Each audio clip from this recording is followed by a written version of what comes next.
महज 16 साल की उम्र में पाकिस्तान जैसी मजबूत टीम के गेंदबाजों के सामने सचिन ने अपना अंतर्राष्ट्रीय क्रिकेट में पदार्पण किया।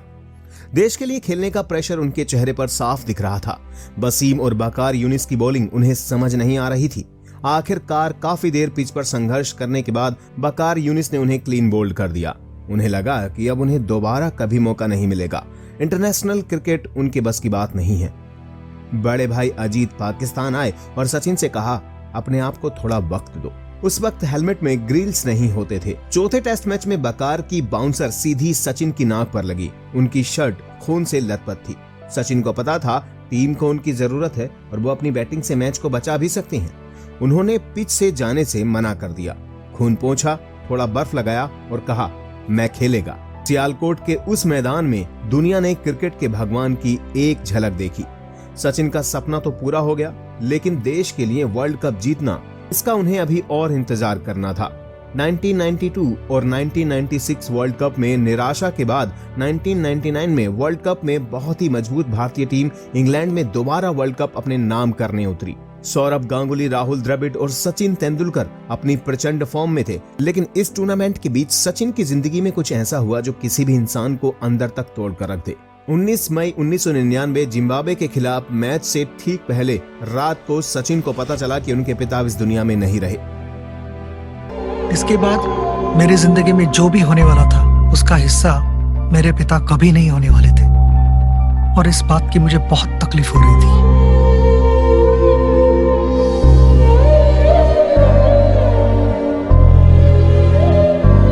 मेरे लिए यह मानना बहुत मुश्किल था कि वो अब नहीं रहे। भारत आकर पिता का अंतिम संस्कार किया और वापस इंग्लैंड जाकर कीनिया के विरुद्ध मैच खेला।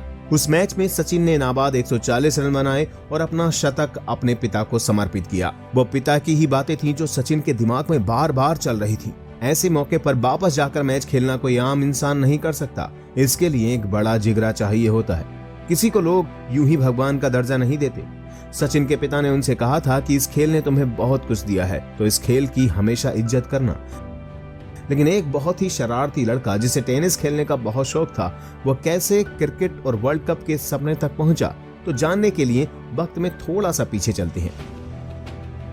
24 अप्रैल 1973 को दादर बॉम्बे के निर्मल नर्सिंग होम में एक लड़के का जन्म हुआ। उसके पिता रमेश तेंदुलकर, जो कि एक जाने माने मराठी लेखक थे, उन्हें संगीत का बहुत शौक था। इस वजह से उन्होंने अपने बेटे का नाम सचिन देव बर्मन के नाम पर रख दिया, सचिन रमेश तेंदुलकर। बचपन में सचिन बहुत शरारती हुआ करते थे। अपनी कॉलोनी में बच्चों को परेशान करना, लड़ना झगड़ना, कोई भी खेल खेलना, हमेशा जीत के लिए खेलना। 7-8 साल की उम्र में वो टेनिस और क्रिकेट जैसे खेल खूब खेला करते थे। माँ रजनी तेंदुलकर एक इंश्योरेंस कंपनी में काम करती थी। सचिन ने अपनी मां को दिन भर काम करते हुए देखा है और यहीं से उन्हें कठिन परिश्रम के बारे में पता चला। 25 जून 1983 पिछले 2 बार की वर्ल्ड चैंपियन वेस्ट इंडीज को भारत ने हराया था। इस जीत ने हम भारतीयों को एक भरोसा दिया कि हम भी दुनिया की मजबूत टीमों को हरा सकते हैं और वर्ल्ड कप जीत भी सकते हैं। 10 साल के सचिन अपने परिवार के साथ ये मैच देख रहे थे।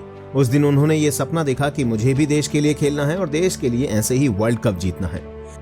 एक दफा सचिन की बड़ी बहन कश्मीर से उनके लिए एक बैट लेकर आई। जब सचिन अपने बड़े भाई अजीत के साथ क्रिकेट खेलते थे, तब अजीत ने देखा कि सचिन के अंदर कुछ खास बात है। वो सचिन को शिवाजी पार्क के कोच रमाकांत आचरेकर के पास ले गए।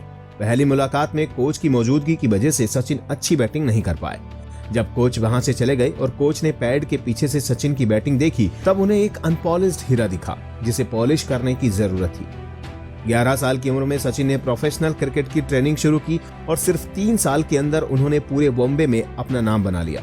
सभी कह रहे थे कि ये लड़का एक महान खिलाड़ी बनेगा। साल 1988 के Lord Harris shield inter school में विनोद कांबले के साथ नॉट आउट 664 रनों की पारी खेली, जिसकी वजह से बॉम्बे की रणजी टीम में उनका सिलेक्शन हुआ। 11 दिसंबर 1988 को गुजरात के विरुद्ध अपना फर्स्ट क्लास डेब्यू किया। डेब्यू पर ही उन्होंने नाबाद 100 रनों की शानदार पारी खेली। टीम के कैप्टन दिलीप वेगेस्कर ने देखा कि 15 साल का नौजवान भारत के सर्वश्रेष्ठ और खतरनाक गेंदबाज कपिल देव को कितनी आसानी से खेल रहा है। इसके बाद देवधर और दिलीप ट्रॉफी के डेब्यू में उन्होंने शतक जड़ा। Indian selection committee president Raj Singh ने सचिन के प्रदर्शन को देखते हुए नेशनल टीम में शामिल कर लिया। वेस्टइंडीज के खिलाफ सीरीज में खतरनाक पेस बॉलर्स के सामने भारतीय टीम 16 साल के सचिन को एक्सपोज नहीं करना चाहती थी और इस वजह से उन्हें इस सीरीज के प्लेइंग 11 में जगह नहीं मिली। 15 नवंबर 1989 को पाकिस्तान के खिलाफ कराची में अपना टेस्ट डेब्यू किया। उस मैच में उन पर डेब्यू का प्रेशर था, लेकिन अगले ही मैच में अपनी बैटिंग से उन्होंने पाकिस्तान और पूरी दुनिया को ये बता दिया कि वो इतिहास बनने नहीं बल्कि इतिहास लिखने आए हैं। इसी सीरीज के बीच में खेले गए 20 ओवर के एग्जीबिशन में मैच में पाकिस्तान के खिलाफ 18 गेंदों में 53 धुआंधार रन बनाए। उस पारी में सचिन ने पाकिस्तानी गेंदबाज अब्दुल कादिर को 1 ओवर में 4 छक्के मारे। 14 अगस्त 1990 को इंग्लैंड के खिलाफ उन्हीं की जमीन पर अपना पहला टेस्ट शतक लगाया। ये 100 शतकों में से पहला था। धीरे धीरे सचिन भारतीय टीम के एक बहुत ही महत्वपूर्ण खिलाड़ी बनते जा रहे थे। फिर आया साल 1998 में शारजहां में कोका कोला कप। इस टूर्नामेंट के पहले हुए पेप्सी त्रिकोणीय सीरीज के फाइनल में ऑस्ट्रेलिया ने भारत को 4 विकेट से हराया था, वो भी देश की राजधानी दिल्ली में। कोका कोला कप के छठे मैच को भारत को किसी भी सूरत में जीतना था। भारत को जीतने के लिए 285 रनों की दरकार थी और नेट रन रेट से फाइनल में क्वालिफाई करने के लिए 237 रनों की जरूरत थी। अप्रैल के महीने में शारजहां में भयंकर गर्मी पड़ती है। जब भारतीय टीम बैटिंग कर रही थी तब रेतीला तूफान आया। लक्ष्य को बदला गया। अब जीत के लिए बचे 15 ओवर्स में भारत को 133 रन चाहिए थे और फाइनल में क्वालिफाइंग करने के लिए 94 रन। सचिन को किसी भी हालत में मैच जीतना था और अब मैच के बीच में आया भारतीय तूफान। सचिन ने उस दिन ऑस्ट्रेलिया बॉलर्स की जमकर कुटाई लगाई। फाइनल में सचिन ने फिर से अपने जन्मदिन पर ऐसी ही पारी खेली। शेन वॉर्न को तो निरमा वॉशिंग पाउडर से धो डाला और इसके बाद पूरे विश्व क्रिकेट में इस पारी की सराहना हो रही थी और इसी के साथ भारत में सचिन को क्रिकेट का भगवान कहा जाने लगा। दुनिया का कोई भी स्टेडियम हो, जब सचिन बैटिंग करने आते थे तो ये आवाज आना लाजमी था।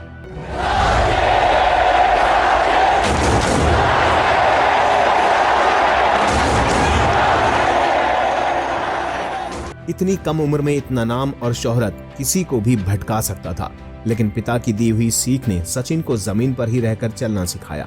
23 मई 1999 पिता के अंतिम संस्कार से आने के बाद वो वापस से ग्राउंड में थे। कीनिया के खिलाफ उस मैच में सचिन ने 138 के स्ट्राइक रेट से 140 रन नॉट आउट बनाए और वो पारी उन्होंने अपने पिता को समर्पित की। विश्व कप के शुरू के 2 मैच हारने से टीम का मोराल डाउन हुआ था और साल के वर्ल्ड कप में भारतीय टीम को हार का सामना करना पड़ा। फिर आया साल 2003 वर्ल्ड कप, सचिन के करियर का चौथा वर्ल्ड कप। पिछले साल इंग्लैंड में हुए नेट वेस्ट सीरीज में जीत के बाद भारतीय टीम को भरोसा था कि इस साल तो वो वर्ल्ड कप लेकर ही जाएंगे। सचिन ने उस वर्ल्ड कप में अपना सब कुछ दे दिया। 673 रनों के साथ वो उस वर्ल्ड कप में सबसे ज्यादा रन बनाने वाले खिलाड़ी थे, लेकिन वर्ल्ड कप जीतने के लिए उन्हें और इंतजार करना था। अगस्त 2004 में ऑस्ट्रेलिया टूर पर सचिन को टेनिस एल्बो इंजरी हो गई। इस इंजरी के बाद सचिन बैट भी नहीं उठा पा रहे थे। उन्हें लगा कि उनका करियर अब खत्म। उन्होंने ऊपर वाले से बस एक दुआ की, दोस्तों और चाहने वालों के सपोर्ट से वो इस इंजरी से उभर पाए। इस इंजरी से वापस आने के बाद सचिन ने 10 दिसंबर 2005 को सुनील गावस्कर के रिकॉर्ड को तोड़ डाला। सबसे ज्यादा शतकों का रिकॉर्ड उन्होंने अपने नाम किया। इस बीच ऑस्ट्रेलिया के ग्रेग चैपल भारतीय टीम के मुख्य कोच बने। 2005 से 2007 का समय भारतीय टीम का सबसे डार्क फेज था। इस बीच 2007 वर्ल्ड कप आया, जिसमें चैपल ने सचिन से नीचे बैटिंग करने को कहा, लेकिन सचिन ने कहा मैं ऊपर बैटिंग करूंगा। बांग्लादेश के खिलाफ सचिन ने सेकंड डाउन पर बैटिंग किया और 7 रनों पर आउट हो गए। ये दिन सचिन के करियर का सबसे बुरा दिन था। इस चीज ने भारत को वर्ल्ड कप से बाहर कर दिया। सचिन के करियर का 5वां वर्ल्ड कप और अब उनके लिए उम्मीद की सारी किरणें मिट गई थी। उन्होंने रिटायरमेंट लेने का सोच लिया। बड़े भाई अजीत और बिब रिचर्ड्स ने सचिन को संभाला। इसके बाद शुरू होता है भारतीय क्रिकेट का गोल्डन पीरियड। वो कहते हैं ना, जो मुश्किलों को झेल गया वही सफलता का स्वाद चखता है। भारतीय टीम और सचिन ने कमबैक किया। 2008 से 2011 तक सचिन ने बहुत सारे रिकॉर्ड्स बनाए, जिसमें साउथ अफ्रीका के खिलाफ 200 रन नॉट आउट शामिल था। अब था 2011 वर्ल्ड कप, वो भी भारत में। भारत के लिए इससे अच्छा मौका नहीं होता। टीम का माहौल बहुत अच्छा था। सचिन के करियर का 6ठा वर्ल्ड कप और एक बात साफ थी कि ये उनका आखिरी वर्ल्ड कप होने वाला है। जीतने के लिए भारत को एकजुट होकर खेलने की जरूरत थी और वर्ल्ड कप के हर मैच में कोई ना कोई प्लेयर एक मैच विनर बनकर उभरा। इस टूर्नामेंट में भी सचिन ने अपना सब कुछ झोंक दिया। 482 रनों के साथ वो भारत की तरफ से सबसे ज्यादा रन बनाने वाले खिलाड़ी थे। फाइनल में भारत को जीत के लिए 275 रनों की जरूरत थी। सचिन 18 रन बनाकर मलिंगा के शिकार हो गए। पूरा स्टेडियम शून्य था, लेकिन मैच भारत ने जीता और आखिरकार उस दिन सचिन का दूसरा सपना पूरा हुआ। देश के लिए वर्ल्ड कप जीतने का सपना। 16 मार्च 2012 को उन्होंने अपना 100वां शतक मारा। 15 नवंबर 2013 को सचिन का 24 साल लंबा ये सफर समाप्त हो गया। The most important person in my life, and I've missed him a lot. My father, Sachin, that will reverberate in my ears when I start breathing. तो अगर आप भी सचिन को चाहते हैं तो इस वीडियो को ज्यादा से ज्यादा शेयर कीजिए और ऐसे ही वीडियोस के लिए हमारे चैनल को सब्सक्राइब कर लीजिए।